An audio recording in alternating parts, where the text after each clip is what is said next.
Christmas, a time of joy. Not for Tim. He was 8. 8 years old and already drowning in fear.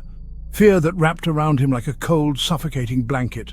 His father, Mike, loomed over him like a dark cloud. A cloud that never seemed to dissipate, always hanging heavy in the air. A dark cloud that smelled of sawdust and something else. Something metallic. The scent was always there, lingering, making the air thick and hard to breathe. Something Tim couldn't place but made his stomach churn. It was a smell that brought with it a sense of dread, a premonition of pain. Mike was a big man. His presence filled the room, leaving little space for anything else. Rough hands, a gruff voice. A voice that could cut through the silence like a knife, sharp and unforgiving. Tim always flinched when he was near. The anticipation of what might come next was almost as bad as the reality. He tried to be good, tried to stay out of sight, to blend into the background, tried not to be noticed, but it was never enough. No matter how quiet he was, how still he sat, Mike always found him. But it never seemed to work. Christmas Eve, a night that should have been filled with magic and wonder. The other children were giddy. Tim just felt cold, cold and alone, watching the joy from a distance. The air was always cold in their small house, a cold that seeped into his bones, making him shiver uncontrollably. Colder when Mike was near. His presence seemed to suck the warmth out of the room, leaving only a chilling void. The fire crackled in the hearth, casting dancing shadows on the wall. Shadows that seemed to mock him, reminding him of his fear. Shadows that seemed to writhe and twist like living things. They moved in ways that made his skin crawl, as if they were alive and watching him. Tim hugged his knees to his chest, his breath misting in the frigid air. He tried to make himself as small as possible, to disappear into the darkness. He wished he could disappear, to vanish into thin air, to escape the nightmare that was his reality. But he knew he couldn't. He was trapped, a prisoner in his own home. He looked out the frosty window, watching the snow fall outside. Each flake a tiny piece of freedom he could never grasp. A tear rolled down his cheek, a silent testament to his despair. Christmas was supposed to be a time of joy, but for Tim, it was just another day of fear. He clutched a small, worn-out teddy bear, the only source of comfort in his bleak world. It was a gift from a time when things were different, a time he could barely remember. He closed his eyes tightly, trying to block out the world. But the darkness behind his eyelids was just as terrifying as the reality he faced. He lay down in his small, cold bed, pulling the thin blanket up to his chin. He knew sleep would not come easily, but he hoped for a brief escape from his fears. He stared at the ceiling, the shadows playing tricks on his mind. Each creak of the house, each gust of wind outside, made his heart race with dread. Finally, exhaustion took over and he closed his eyes. But even in sleep, the nightmares followed him, a constant reminder of the fear that ruled his life. The room remained dim, filled with a sense of foreboding. Tim slept fitfully, his small body tense even in slumber. He woke with a start, the terror from his dreams bleeding into his waking moments. Christmas morning had arrived, but for Tim, it was just another day to survive. Every night the same routine. Mike would come in from the woods, his coat smelling of pine and something else, that something else that made Tim's heart pound. He'd slam the axe by the door. The sound echoed in the small house like a death knell. Tim would watch from the top of the stairs, his small hand gripping the railing. He wasn't supposed to be up, but he couldn't help himself. He had to see. Mike would clean the axe by the fire. The firelight glinted off the metal, sending shivers down Tim's spine. He knew what that axe did. He'd heard the stories, the whispers. He knew what his father did in the woods at night. One day Tim ventured outside. The air was crisp and the sky was painted in hues of twilight.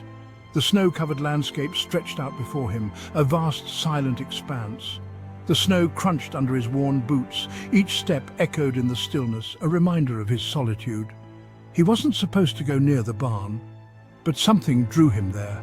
It was an unspoken rule, a boundary he was never meant to cross. Maybe it was morbid curiosity.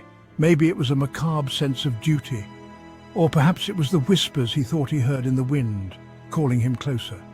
The barn door creaked open, revealing a scene frozen in time.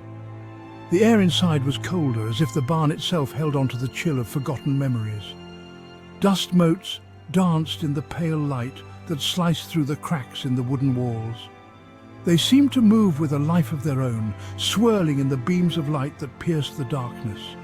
And there in the corner was the feed box. It was old and worn, a relic of a time long past.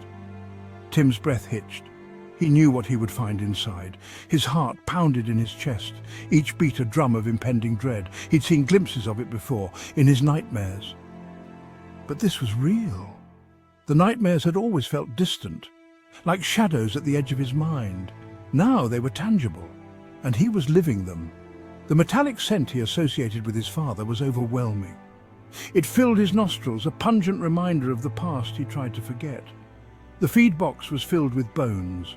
They were jumbled together, a chaotic mix of remnants that told a story of their own. Animal bones, human bones, and something else, something that defied explanation, something that shouldn't have been there, something Tim couldn't quite make out. It was shrouded in darkness, an enigma that sent chills down his spine, something that made him gag. The sight, the smell, the sheer horror of it all was too much for him to bear. He stumbled back, his mind reeling, trying to process the gruesome discovery he had just made. The nights grew longer, colder. The whispers grew louder. Tim couldn't escape them. He heard them in the howling wind, in the crackling fire, in the beating of his own heart. "Murderer!" the wind hissed. "Murderer!" The fire crackled. "Murderer!" his heart pounded. Tim knew. He knew what his father did. He knew what he had to do.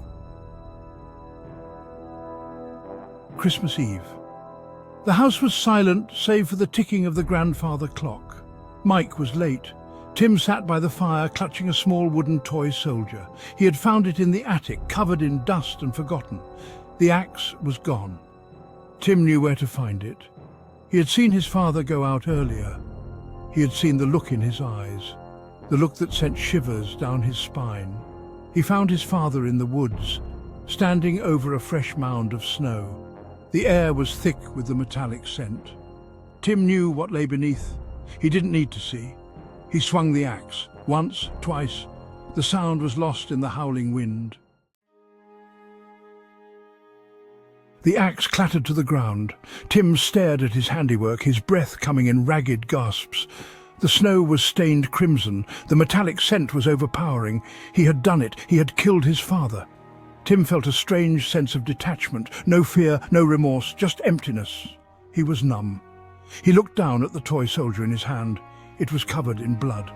Tim let out a choked sob. He was covered in blood. He was a murderer. The sirens wailed in the distance, growing louder with each passing moment. Each wail was a reminder of the inevitable, a harbinger of the fate that awaited him. They were coming for him. The flashing lights, the roaring engines, they all signaled the end of his brief escape. He had known they would come. From the moment he had fled, he knew this night would come, the night when his past would catch up to him. He had known this was how it would end. The darkness outside mirrored the darkness within him, a void filled with regret and fear. Tim closed his eyes, the weight of his actions crushing him. He could feel the cold sweat on his brow, the tremor in his hands. The memories of that night replayed in his mind like a broken record. The image of the blood-soaked snow, the chilling echo of the axe striking flesh, the metallic scent that now clung to him like a shroud. These were the ghosts that would forever haunt him. He was a murderer. The blood on his hands was a testament to the irreversible act he had committed. But he was also a victim of circumstance. The world had not been kind to him, and in a moment of desperation he had lashed out. A victim of his father's sins, the abuse, the neglect, the constant fear. They had all led him to this point. His father's shadow loomed large over his life, a constant reminder of the pain he had endured. The sirens were close now.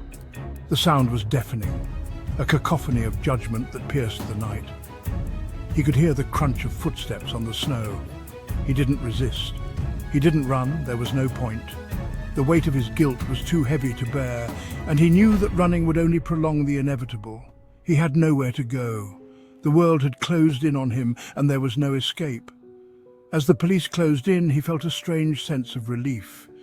The chase was over. The guilt, the fear, the constant running. It would all end now.